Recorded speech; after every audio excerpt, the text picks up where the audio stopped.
Hi friends, welcome to my channel. இன்னைக்கு நம்ம சேனல்ல ஒரு சட்னி ரெசிபி தாங்க செய்ய போறோம். சிம்பிளா செய்யறது. இது வெங்காய கோசம் கூட சொல்லுவாங்க. இது வந்து ஒரு கார சட்னி தான்.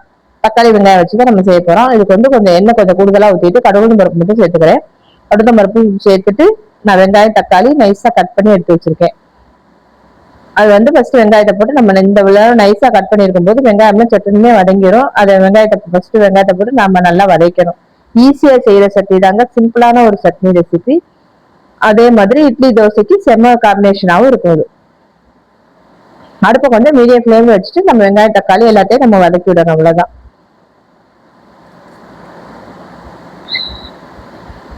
வெங்காயத்தை நல்ல பொறுமையா நம்ம வதக்கிட்டு, இது வந்து ரொம்ப பொன்னிறம் ஆகணும் அந்த மாதிரி கண்டிஷன்லாம் கிடையவே கிடையாது. நம்ம வதக்கினா போதும், ஜஸ்ட் வதங்கணும்.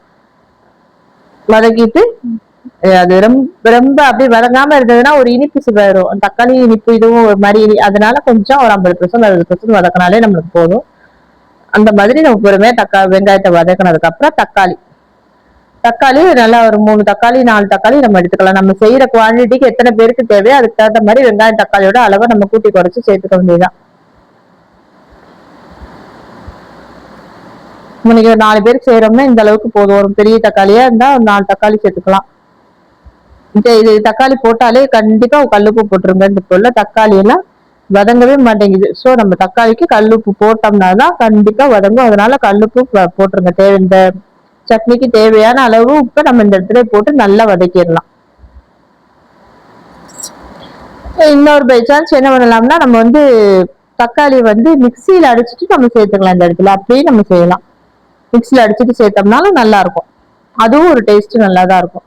நான் அடுத்த தடவை அந்த மாதிரி செஞ்சு காமிக்கிறேன் உங்களுக்கு. இது வந்து ரொம்ப நைஸா கட் பண்ண என் பையன் கட் பண்ணி கொடுத்தானா, அதனால நைஸா இருந்தது. அதனால நான் இன்னைக்கு வந்து அப்படியே போட்டுட்டேன். ஒரு தக்காளி நல்லா வதங்கினதுக்கு அப்புறம் இதுல கொஞ்சம் மஞ்சத்தூள், காரத்துக்கு தாராளமா ஒரு 1.5 ஸ்பூன் அல்லது 2 ஸ்பூன் அளவுக்கு மிளகாத்தூள் போடுங்க. இது கார சட்னி தான், அதனால கொஞ்சம் மிளகாத்தூள். நம்ம நல்லெண்ணெய் தான் ஊற்றிருக்கோம். தாளிக்கிறதுக்கு கண்டிப்பா நல்லெண்ணெய், நான் சொல்ல மறந்துட்டேங்க, கண்டிப்பா நல்லெண்ணெய் ஊற்றி செய்யுங்க. அப்பதான் இந்த சட்னி வந்து டேஸ்ட் நல்லா இருக்கும். நல்லெண்ணெய் ஊற்றி இருக்கிறதுனால நம்ம காரத்துக்கு எவ்வளவு மிளகாத்தூள் போட்டாலும் அப்படி ஒன்றும் காரம் தெரியாது.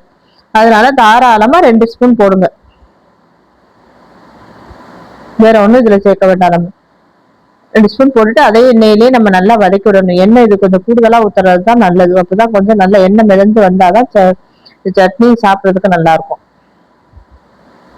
அவ்வளவுதாங்க. நல்லா அதுல எண்ணெயிலே ஒரு மிக்ஸ் பண்ணிட்டு தேவையான அளவு கொஞ்சமா தண்ணி ஊற்றி நம்ம வேக வச்சுக்கணும். தண்ணி ஊற்றி நல்லா தக்காளி வெங்காயம்லாம் வெந்து வரட்டும்னு கொஞ்சமா தண்ணி ஊற்றிடுங்க.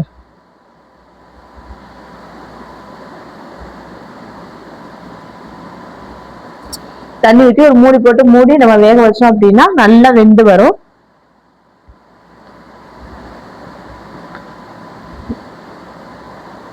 இந்த இடத்துல உப்பு காரம் செக் பண்ணிக்கங்க. இல்ல நம்மளுக்கு ஒரு கொதிச்சு கொஞ்சம் வெந்து வந்ததுக்கு அப்புறம் கூட நம்ம செக் பண்ணிக்கலாம். ஆனா உப்பு காரம் செக் பண்ணிடுங்க.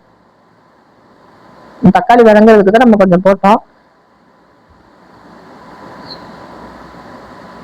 நல்லா கொதிச்சு வரும்போது எண்ணெய் பிரிஞ்சு அதுவே வரும். அவ்வளவுதான். ரொம்ப ஈஸியான சட்னி தான் இது. எண்ணெய் பிரிஞ்சு வரும். கொஞ்சம் தண்ணி ஊற்றி நல்லா கொதிக்க வச்சுட்டு இறக்கும் போது கருவேப்பிலை மட்டும் தூவி இறக்கிங்க. நம்ம தாளிக்கும் போதுமே கருவேப்பிலை தூவிக்கலாம். அப்பவுமே அது நல்லா தான் இருக்கும். நான் வந்து தாளிக்கும் போது போட மாட்டேன். எப்பவுமே இறக்கும் போதே போட்டு பழகிட்டேன்னா அதனால அந்த மாதிரியே வருது எனக்கு. பாருங்க, எண்ணெய் பிரிஞ்சு வந்தது. கடைசியில கருவேப்பிலை தூவிட்டு நல்லா ஒரு மிக்ஸ் கொடுத்துட்டு நம்ம இறக்கிட்டோம்னா அந்த கருவேப்பிலையோட ஃபிளேவர் அப்படியே சூப்பரா இருக்கும் இந்த சட்னிக்கு. அவ்வளவுதாங்க. இட்லி தோசைக்கு செம்ம காம்பினேஷனா இருக்கும். நான் இன்னைக்கு தோசைக்கு தான் செஞ்சிருக்கேன். மதியானம் வச்சு சாம்பார் கொஞ்சம் இருக்கிறதுனால கொஞ்சமா சட்னி செஞ்சிருக்கேன். இதுக்கு பேர் வெங்காய கோசம் சொல்லுவாங்க. இந்த மாதிரி மெத்தட்ல சட்னி ஒரு தக்காளி வெங்காயம் கட் பண்ணிட்டு இந்த சட்னியை செஞ்சு பாருங்க. பேச்சுலர் கூட ஈஸியான ஒரு சட்னி தான். இதுல ஒரு கஷ்டம் இல்லைல்ல.